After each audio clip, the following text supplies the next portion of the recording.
안녕하십니까, 에피디입니다. 7월 9일 두산 에너빌리티 보도록 하겠습니다.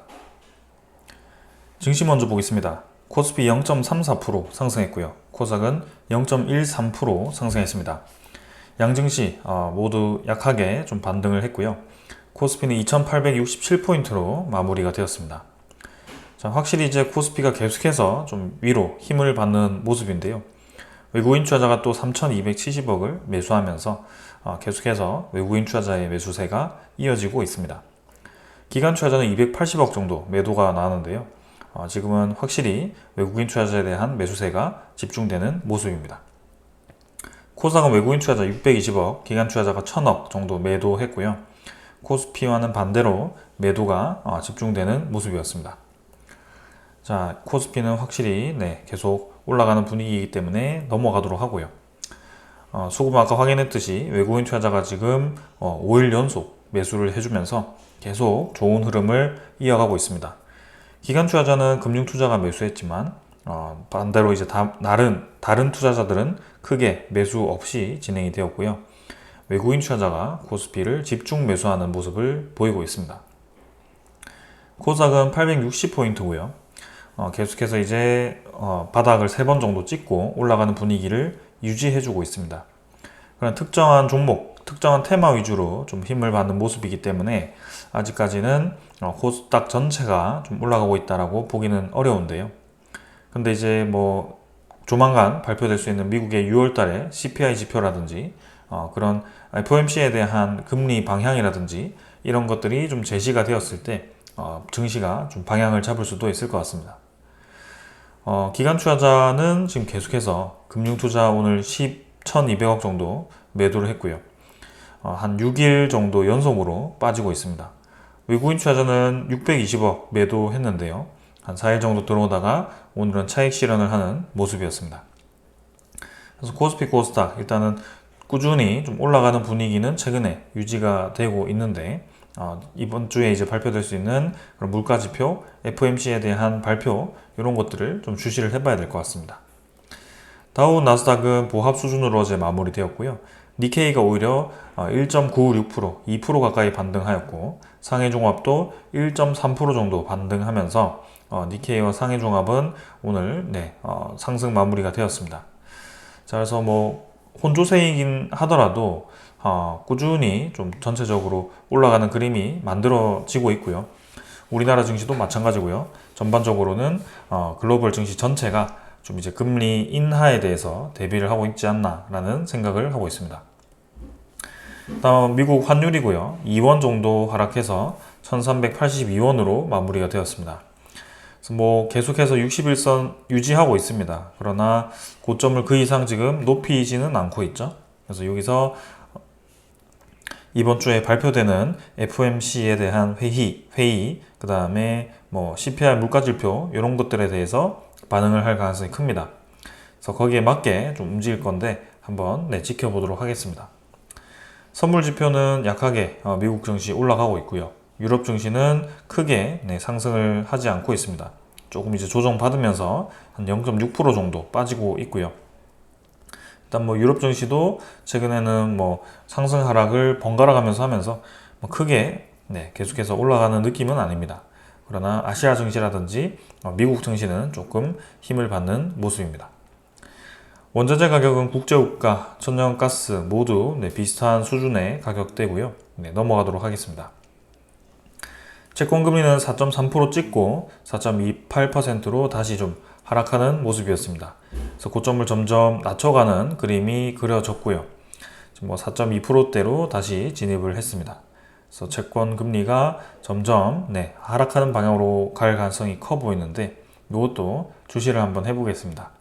그래서 금리 인하가 기정사실화 되었을 때는 저런 이제 국채 금리도 같이 떨어질 가능성이 크기 때문에 좀 보겠습니다. 자, 오늘은 뭐 크게 지금 증시에 대한 분위기가 바뀌거나 하지 않았기 때문에 가볍게 보고 넘어가도록 하고요. 이번 주에 이제 발표되는 CPI 지표 한번 기다리면서 지켜보도록 하겠습니다. 자, 종목으로 넘어가도록 하겠습니다. 두산 에너빌리티 보겠습니다. 1250원 상승해서 5.95% 올라갔고요. 22,250원으로 마무리되었습니다. 자, 오늘은 시작부터 엄청나게 강한 상승을 보여주었고요. 어제에 이어서 오늘도 강하게 위로 이제 돌파를 하면서 마무리가 되었습니다. 중간에 이제 한번 꺾였다가 다시 마지막 이 종가는 초반과 유사하게 진행이 되었고요. 22,300원까지 오늘 치고 나가면서 이 52주 신고가를 돌파를 하였습니다. 두산에너빌리티가 그만큼 최근에 대한 그런 기대감, 시장 상황이 좋다라는 것을 증명하는 그런 날이었던 것 같고요. 시간의 거래도 상당히 많이 붙으면서 50원 정도밖에 올라가지 않았지만 활발하게 거래되는 모습이 있었습니다. 그래서 이 상승 이후에 더 거래량이 붙어주면서 추가로 올라가는 그림이 나왔다는 것은 저는 아주 좋게 보고 있습니다. 이전처럼 주기적으로 한 번씩 올리고 다시 떨어지는 그림이 아니라 이제는 한 번 더 밀어 올리면서 거래량을 더 올렸다는 것은 의미가 있어 보입니다. 그래서 이대로 계속해서 상승으로 밀어붙인다면 이전에 우리가 보았던 아주 큰 상승이 나왔을 때의 그런 모습과 유사하게 진행이 될 수도 있다는 좀 느낌이 드는데요. 이때도 이제 거래량이 점진적으로 늘어나는 그림이 있었기 때문에 이번에도 좀 그러한 그림이 나오는지 좀 살펴보도록 하겠습니다. 그래서 3번 정도 규칙적으로 올라갔다가 떨어졌다, 올라갔다가 떨어졌다가 이제 올라왔기 때문에 다시 떨어질 거라고 보신 분들도 계시겠지만 제가 어제도 말씀드렸다시피 이 차트 자체는 그냥 과거의 발걸음입니다.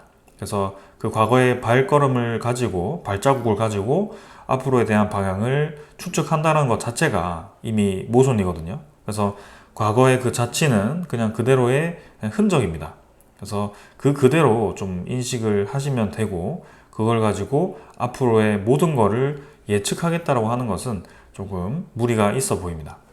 그러나 이제 이렇게 지지 라인, 그 다음에 저항 라인, 요 정도는 이제 체크를 할 수 있겠지만 무조건 이 저항 라인에서 떨어진다, 무조건 지지 라인에서 올라간다, 이렇게 분석하는 것은 좋지는 않습니다. 자, 그래서 지금 다시 이렇게 이제 고점을 돌파하는 양봉이 나왔기 때문에 이제는 더 올라갈 수 있는 그림이 만들어졌고요.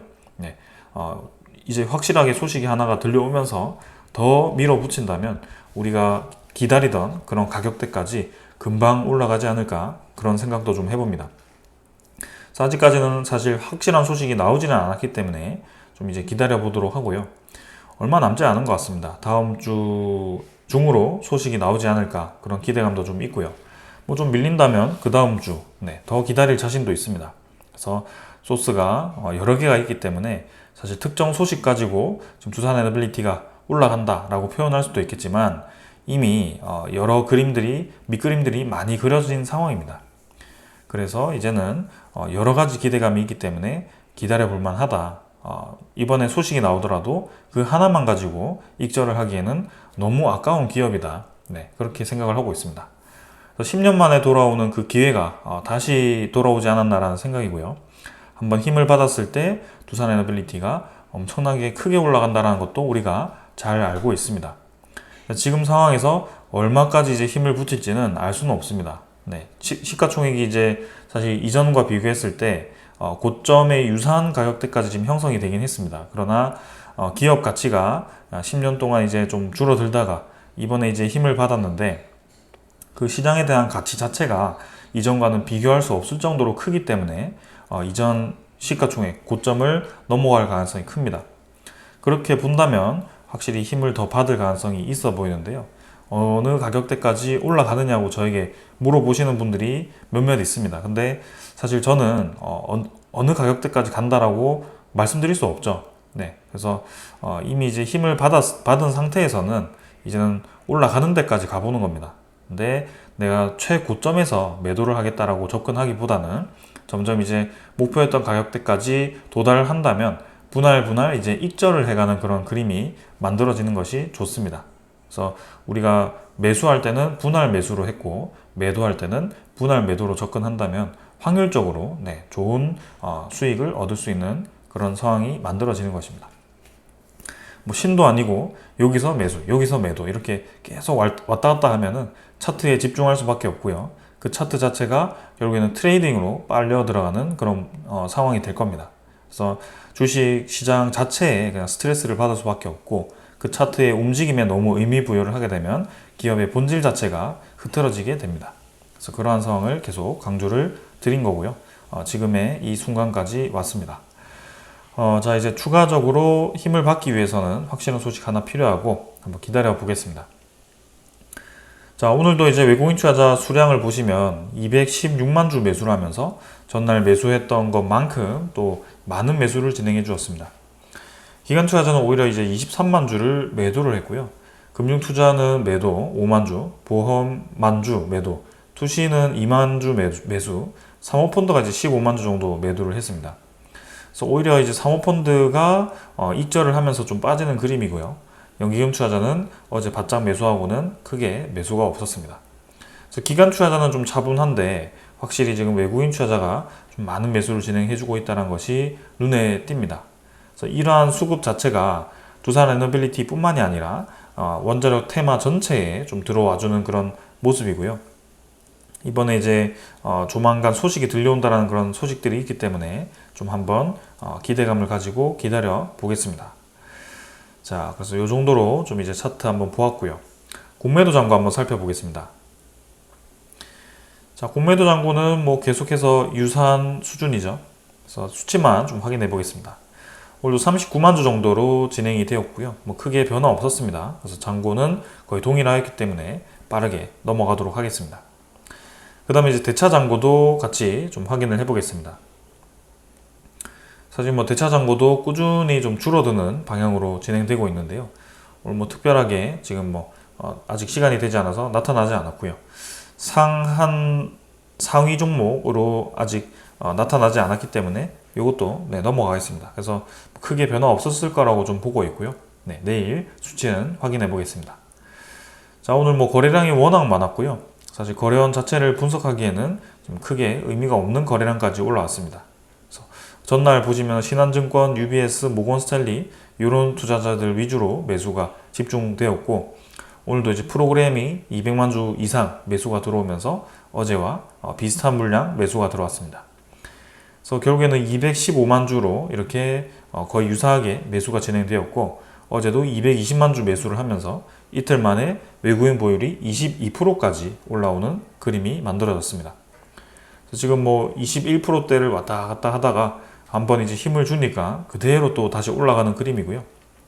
외국인 투자자가 그동안 많은 매수를 진행했는데 또 추가로 이렇게 물량을 바짝 또 매수를 하면서 계속 주가를 밀어 올리는 그림이 만들어지고 있습니다. 자, 그래서 이제 아주 좋은 그림이 지금 만들어졌다라고 보고 있고 추가적인 지분 상승과 상승이 이어지는지 우리는 즐기면 될 것 같습니다. 자, 그래서 이 정도로 이제 차트 기술적인 부분들 확인했고요. 이제 종목에 대한 소식들로 좀 가보겠습니다. 자, 오늘 뭐 이렇게 올라간 이유는 당연히 체코에 대한 수주 기대감입니다. 그래서 체코 원전 수주 소식이 점점 이제 가까워지고 있는데 오늘 이제 사설에 대한 소식을 하나 가져와 봤습니다. 자, 체코 원전 수주를 성공해서 K원전 재도약을 발판 삼아야 된다라는 얘기인데요. 한국과 프랑스가 2파전인 것은 다들 알고 있습니다. 그래서 승패가 조만간 결정이 되는데 9일 업계에 따르면 체코 정부는 두코버니 테물린에 이제 각각 1100메가 2기씩 총 4기를 건설하는 신규 프로젝트의 우선 협상자 대상자를 오는 17일쯤에 발표를 한다라고 예정되어 있습니다. 그래서 다음 주 월요일이 15일이었는데 15일이 아닌 이제 17일까지 이렇게 좀 구체적인 날짜가 제시가 되었고요. 이게 이제 뭐 예측된 상황에서 나온 것인지 아니면 어느 정도 이제 그쯤에 발표한다라는 소식을 들어서 나온 것인지는 알 수는 없습니다. 근데 다음 주 중반 정도로 좀 생각을 하시면 될 것 같고요. 근데 이제 팀 코리아가 이제는 유리한 위치에 있다라고 분석이 되어 있습니다. 근데 EDF가 이제 러시아 국영 원자력 기업과 로사톰이죠. 그래서 긴밀한 협력 관계에 있다라는 게 악재로 꼽힌다라고 합니다. 체코 정부가 러시아의 우크라이나 침공 이후에 러시아와 거리두기에 나서는데 러시아의 로사톰을 보안 이유로 입찰 경쟁에서 배제를 한 것이 같은 맥락이라고 하고 있습니다. 그래서 지금 이제 정치적인 상황 속에서도 러시아와 밀접한 관계가 있는 EDF가 불리하다라는 얘기인데요. 이 내용은 정말 이제 처음 듣는 얘기입니다.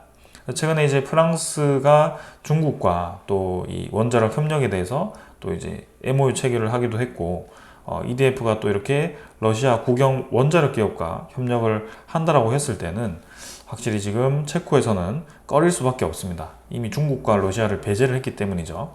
그래서 미국과 한국이 이제 컨소시엄을 같이 가져간다라는 그런 분위기로 갔을 때는 체코는 당연히 우리나라를 선택할 수밖에 없고요. 외교적으로. 지금 그 이외에도 기술 경제적인 측면에서도 우리나라가 당연히 적기 공사와 그 다음에 가격이 절반 수준이기 때문에 유리하다라고 이렇게 분석이 되어 있습니다.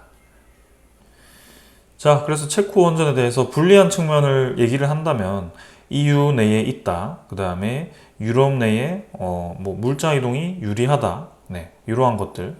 그리고 프랑스와 체코가 이전에 관계가 좋았다. 이런 것들입니다. 근데 지금은 2024년이고 2024년에 어떠한 상황인지를 봐야 되고, 그리고 그 EU 내에 있는 국가들이, 그 동유럽에 있는 국가들이 지금 어떠한 선택을 하고 있는지를 보아야 된다. 그래서 우리가 불리하다라고 계속 이 인지를 하고 있는 그 이유가 사실 크게 걸림돌이 되지 않는 상황입니다. 지금은 굳이 이제 불리한 얘기를 하자면 프랑스는 이제 핵 처리를 할 수 있는, 그리고 핵 연료를 공급할 수 있는 능력이 있기 때문에 우리나라 대비해서 그런 것들은 좀 유리해 보입니다. 프라마톰 관련해서 그런 기술들이 좀 있기 때문이죠. 근데 그것을 제외하고는 사실 우리나라와 견주었을 때 최근에 유리해 보이는 상황이 저는 거의 없다라고 좀 판단이 됩니다. EU가 될 수가 없습니다. 그 EU 내에 있는 불가리아, 루마니아, 그 다음에 폴란드 국가들이 프랑스를 다 배제를 하고 있습니다. EDF, 특히 EDF를 배제를 하고 있습니다. 그래서 EDF를 선택하지 않는 상황이고요. 하다못해 헝가리라든지 튀르키예도 지금 이제 중국, 러시아, 한국, 미국 이렇게 다 선택을 하는데 프랑스는 거기에 들어가지 않습니다. 지금 중동 국가들도 마찬가지입니다. 사우디도 미국과 한국과 이 중국에 저울질을 하고 있는 것이지 프랑스는 이미 거기에서 들어가지도 않았고요. UAE 원전도 이제 입찰을 하겠지만 사실 바라카 원전 수주를 했던 우리나라를 염두를 하거나 그 다음에 값싼 중국을 넣어서 이제 입찰 경쟁을 시키지 않을까, 그런 좀 생각이 좀 있습니다. 그럼 뭐 중앙아시아 쪽이라든지 그런 쪽도 전부 러시아 쪽으로 지금 힘을 받거나 우리나라 쪽에 또 이제 러브콜을 보내고 있는 상황이고, 북유럽도 마찬가지입니다. 사실상 지금 프랑스 EDF가 어느 하나 지금 수주를 제대로 할 만한 국가가 없습니다. 그동안 지금 건설을 하고 있던 영국 시장도 지금 신규 시장은 배제를 해버리고 우리나라와 미국 쪽에 주려고 하는 그런 움직임이 있죠. 그래서 프랑스 EDF가 상당히 불리한 지금 입지를 가지고 있다. 그동안의 건설 역량과 그 다음에 뭐 원자로 부식 문제라든지 아니면 비싼 인건비로 인한 비싼 건설 비용이라든지 이러한 것들이 복합적으로 문제가 되기 시작했다라고 저는 평가를 내리고 싶습니다. 자, 그래서일까요? 지금 이제 이 증권사들조차도 이제는 아주 유리하다라고 계속 분석을 하고 있습니다. 오늘은 대신증권에서 이 체코 원전에 대한 시장을 분석을 하였는데요. 대신증권에 따르면 대한민국은 2024년 7월에서 8월에 체코 두코반이 테멜린 원전 4기 우선 협상자 선정을 앞두고 있다. 이 사업에서 우선 협상자로 선정이 되면 2025년에 체코 원전 수주 계약이 되고 2026년에는 폴란드 퐁두노프 프로젝트 2기 수의 계약이 예상이 된다. 그래서 폴란드와 체코까지 이렇게 모두 수주할 가능성이 높다라고 판단이 된다라고 합니다. 한 가지 이제 7월에서 8월로 조금 이제 이 우선 협상자 발표 날을 조금 여유 있게 두는 모습이었는데요. 이게 뭐 언제 발표가 될지는 사실 구체적으로는 아직 알 수가 없는 듯 합니다. 그래서 아까는 7월 17일 정도로 좀 예상이 되었는데 그 뒤로도 좀 예상이 될 수도 있겠습니다. 천천히 한번 기다려 보도록 하고요. 일단 계속해서 이 분석에 대해서 좀 보겠습니다. 그래서 이 2개 외에도 유럽 시장 외에도 UAE라든지 그다음에 영국, 튀르키예 등에서도 입찰이 진행되고 네덜란드에서도 진행이 된다. 그래서 한국 원전이 경쟁력을 발휘할 수 있는 지역이다라고 분석이 되었고요. 자, 그러한 상황 속에 이제 글로벌 에너지 시장이 인공지능이라든지 이러한 이제 에너지 안보에 대한 중요성으로 다시 원자력 에너지로 주목을 하고 있다라고 표현을 하고 있습니다. 그래서 지금 이제 미국 쪽, 그 다음에 유럽 쪽에서도 모두 그런 움직임을 가지고 있는데, 지금 이제 대신증권은 글로벌 패권 경쟁 상황 속에 대한민국이 갖추고 있는 경쟁력을 극대화하면 르네상스의 수혜를 입을 수 있다라고 표현했습니다. 그래서 저렴한 건설비, 적기 준공 능력, 정부 지원을 통해 강화될 자본 능력, 기술 이전 및 산업화 기여 요구, 대응 여부 등이 꼽혔다라고 합니다. 그러니까 우리나라의 가장 큰 장점이 이제 기술 이전인데요. 이 부분이 이제 좀 이제 얘기가 많죠. 웨스팅하우스 입장에서도 우리 기술을 왜 남의 국가에 너희들이 마음대로 이전을 하냐. 그래서 이제 소송이 시작된 거고요.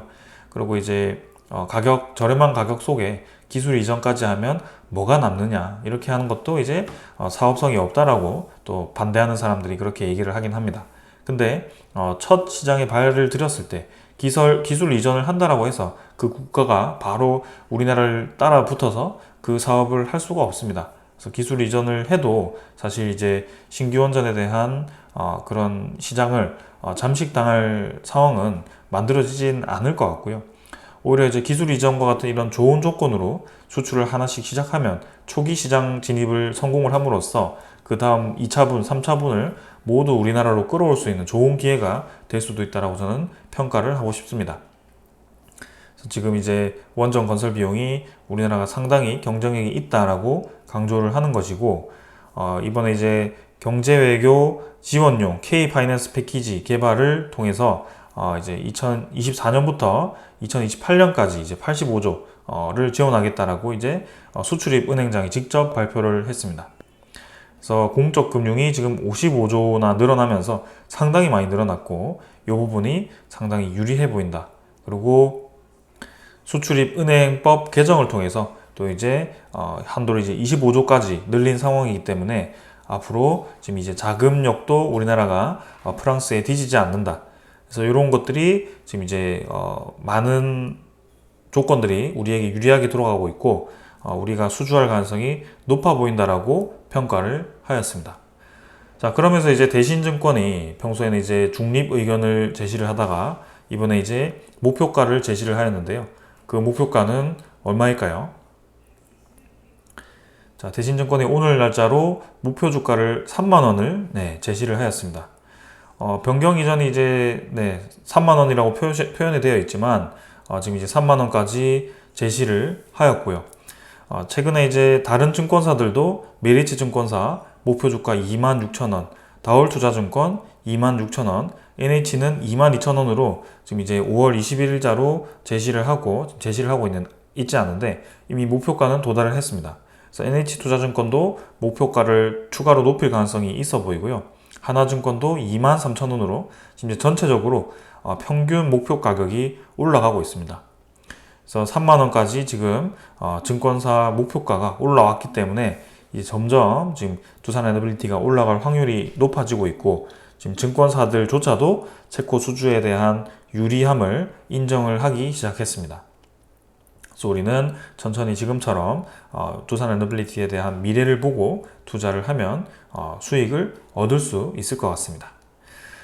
자, 그러한 도중에 우리는 또 한 가지의 카드가 있습니다. SMR 대표주자 뉴스케일 파워에 대한 주가가 급등을 하였습니다. 주가 먼저 확인해 보겠습니다. 정말 이제 무서울 정도로 올라가고 있습니다. 지금 종가 기준으로 13.98달러, 지금 13.74달러까지 올라온 상황이고요. 오늘도 프리마켓으로 추가로 올라가면서 13.8달러를 기록을 하고 있습니다.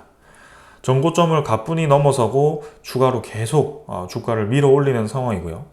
전체적으로 보았을 때 시초가는 이미 시초가라기보다는 상장가는 이미 돌파를 했고, 이제 역사적인 신고점을 지금 노려볼 만한 그런 자리까지 올라왔습니다.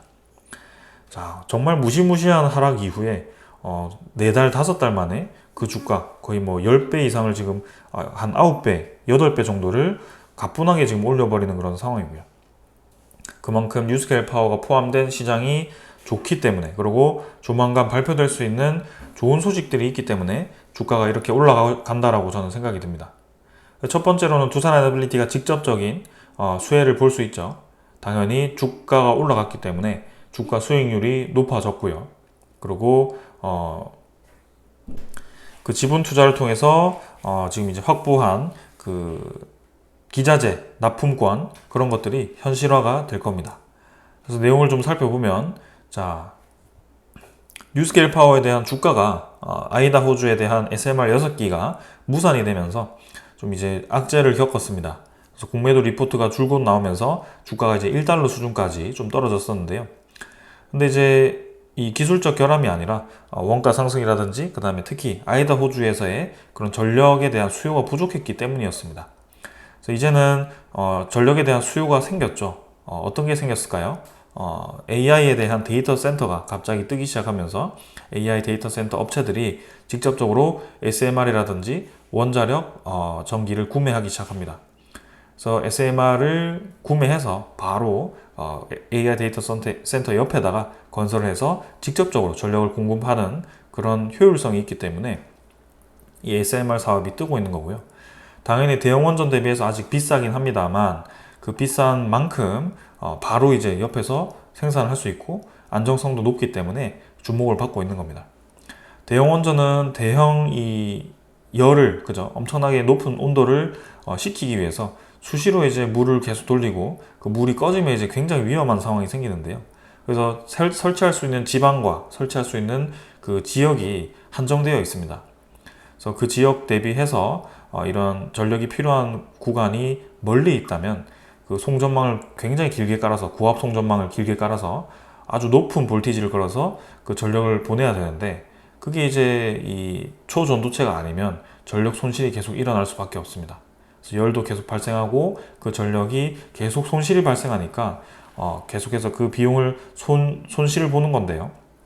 근데 이 SMR 같은 경우는 필요한 만큼 규모로 모듈을 장착해서 건설할 수도 있고 작기 때문에 열을 식히는데도 유리하고 그래서 지역에 그렇게 제약을 받지 않고 송전망 같은 게 멀리 갈 필요가 없죠. 바로 옆에서 공급하면 되니까요. 그래서 그러한 것들이 장점이 되고 있습니다. 그래서 미국 정부 차원에서 이미 미국 에너지부가 이제 많은 지원을 해주기로 약속이 되었기 때문에 또 관심을 많이 받고 있고요. 뉴스케일과 DOE 사정에 정통한 한 관계자가 DOE, 에너지부가 최근 당초 CFPP에 투자하기로 한 수억 달러를 전력 및 가스 기업인 듀크 파워의 SMR 구매에 지원을 하기로 계획했다라고 합니다. 그래서 듀크 파워가 위치한 노스캐롤라이나 공익사업위원회는 지난해 말 탄소 저감을 위해서 듀크 파워가 SMR 첨단 원자력 기술에 대한 프로젝트 개발 비용으로 올해까지 7,500만 달러를 지출하도록 허가했다고 합니다. 그러니까 지금 이제 이 CFPP 그죠?가 투자하려고 했던 것을 이대로 돌린 것이기 때문에 이 듀크 파워와 관련된 것도 뉴스케일 파워와 같은 프로젝트가 될 가능성이 큽니다. 뉴스케일 파워가 또 듀크 파워와 이 SMR에 대한 수주 관련 계약을 할 가능성이 있어 보이고요. 거기에 스탠다드 파워까지 지금 이제 그 다음에 엔트라윈 에너지까지 뉴스케일 SMR 24기도 지금 지원을 할 계획이라고 합니다. 그러니까 정부 차원에서 밀어주니까 이 스탠다드 파워라든지 엔트라윈 에너지가 SMR 계약을 안 할 이유가 없죠. 네, 왜냐하면 계약을 해야지 정부 지원을 받을 수 있기 때문에 지금 SMR의 비싼 상황 속에 오히려 정부 지원을 받아서 대형 원전만큼 싸게 건설을 할 수 있다면 오히려 더 이득입니다. 왜냐하면 그 손실이 발생하지 않고 이 위험도도 적고 AI 데이터 센터 자체로 계속해서 전력을 활용할 수 있기 때문입니다. 그래서 이 기업들이 거부할 이유는 없어 보이고요. 조만간 그 계약이 발표가 되지 않을까 싶습니다. 그리고 이제 미국 외에도 우크라이나라든지 루마니아라든지 이런 SMR 계약도 유지하고 있고요. 폴란드도 지금 진행 중이고 이제 영국 쪽에서도 입찰을 최근에 진행한 것으로 확인을 했습니다. 그래서 지금 여러 이 조건들이 뉴스케일 파워에 유리한 상황이고 이 모든 이 기자재들이 두산 에너빌리티로 쏠릴 가능성이 큽니다. 그래서 상당히 지금 좋은 상황이고 또 우리나라 울진에 뉴스케일 SMR 건설을 추진 중이기 때문에 또 그러한 것도 좋은 방향으로 생각이 됩니다. 자, 그래서 체코 원전도 좋게 진행되고 있고 뉴스케일 파워도 좋게 진행되고 있고, 그 체코 원전이 풀리게 되면 대형 원전도 시장이 엄청나게 커지고 뉴스케일 파워도 하나 시장이 뚫리고 나면 엄청나게 지금 붐이 일어날 가능성이 커 보입니다. 그리고 뉴스케일 파워만 있는 게 아니죠. 네, 그 다음 ISMR 우리나라 자체로 이 SMR을 준비하고 있고요. 사우디와도 자체로 개발한 SMR도 있습니다. 최근에 사우디 원전 시장도 상당히 지금 갑자기 교육을 시켜달라고 한다라든지 좀 미국과의 관계가 개선된다라든지 그 핵 합의에 이르고 있는 그런 상황이기 때문에 우리나라에 대한 이 원전 수출도 또 기대해 볼 수 있고요. 그리고 엑스에너지가 우리가 지금 까먹고 있는데요. 이 엑스에너지도 사실 경수로인 뉴스케일 파워보다 더 진부한 기술입니다. 고온 헬륨 가스를 활용한 이 차세대 기술이기 때문에 또 이 엑스에너지에 대한 기술도 주목을 해야 됩니다. 이미 워싱턴주에 이 엑스에너지의 모델을 납품하기로 또 얘기가 나왔었기 때문에 이 엑스에너지의 그 모델이 또 뉴스케일 파워처럼 현실화가 된다면, 계약이 이제 체결이 된다면 상당히 또 두산 에너빌리티에 큰 영향을 줄 수 있을 것 같습니다. 그렇다면 이제 두산 에너빌리티가 기자재 공급권을 좀 확보하기 위해서 엑스에너지에 추가적인 계약 금액을 투자하지 않을까, 지분 투자를 또 하지 않을까, 그런 생각도 좀 해봅니다. 그래서 여러모로 좀 좋은 상황이다. 그리고 지금 이제 원전에 대한 방패물이 또 이제 가장 큰 핵심이었죠. 우리나라에 이 반대하는 세력들이 계속 주장하는 그 핵 폐기물 어떻게 감당할 거냐.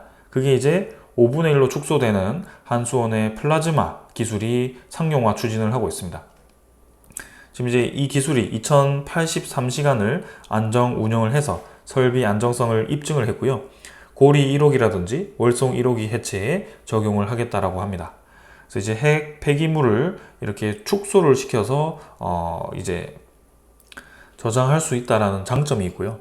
우리나라 이 좁은 땅덩어리에 핵 폐기물이 계속 쌓이면 어떻게 처리할 거냐에 대해서 이제 대안이 하나가 나왔습니다. 지금은 2024년이고요. 2030년까지 갔을 때 또 어떠한 기술이 상용화가 될지 모릅니다. 파이로 프로세싱, 꿈의 기술이죠. 근데 그게 현실화가 될 수도 있습니다. 그래서 위험도를 따져서 모든 산업, 그 관련된 산업을 죽이기보다는 그 필요한 산업에 대해서 인정을 하고 위험도도 인정을 한다면 이제 그 위험도를 낮추기 위한 노력을 하는 것이 현실적인 합리적인 방향입니다.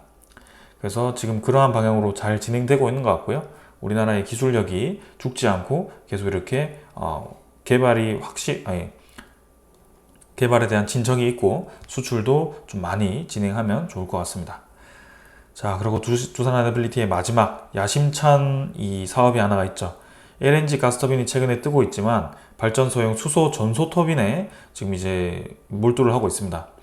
2027년, 2028년까지 좀 가야 될 것 같긴 하지만 이제 수소만으로 돌릴 수 있는 이 터빈입니다. 그래서 세계 최초 100메가와트급 수소 전소 터빈 개발을 지금 이제 준비하고 있는데요. 수소 자체가 가벼운 이 가스이기 때문에 폭발적으로 이 힘을 내서 요걸 이제 터빈을 돌리기가 쉽지 않습니다. 수소 자체가 굉장히 안정적인 가스거든요. 그래서 그런 것들을 이제 깨고 이 연소를 시켜서 이 터빈을 돌린다는 것 자체가 정말 꿈의 기술입니다. 근데 그거를 이제 두산 에너빌리티가 중형급으로 이렇게 개발을 먼저 하겠다라고 얘기를 한 거고요. 이렇게 된다면, 성공을 하게 된다면 이제 수소를 생산하고 수소를 활용해서 가스터빈 에너지도 생산하고 수소 연료선지로 이제 분산 에너지에 대한 그런 좋은 상황도 만들고, 그리고 수소를 활용한 드론이라든지 수소 지게차, 굴착기 이러한 것들을 상용화시키고, 여러모로 정말 수소 경제의 이 선두를 달릴 수 있는 그런 기술들을 많이 가지고 있습니다. 자, 그래서 이 두산 에너빌리티의 미래에 대한 투자가 지금 끊임없이 진행되고 있고, 두산 리사이클링 솔루션이라든지 수소 터빈, 그리고 디지털 솔루션, 이러한 것들을 우리가 또 주목을 해볼 필요가 있습니다. 그래서 현재, 그 다음에 성장기, 그리고 성숙기 이후에도 그 다음 아이템이 또 있다는 것이 두산 에너빌리티의 주가를 올리기 위한 좋은 그림이 만들어지고 있다고 저는 생각이 들고요. 매출액이 정말 이제 많이 늘어날 것 같습니다. 그래서 오늘은 이 정도로 하고 마무리하고요.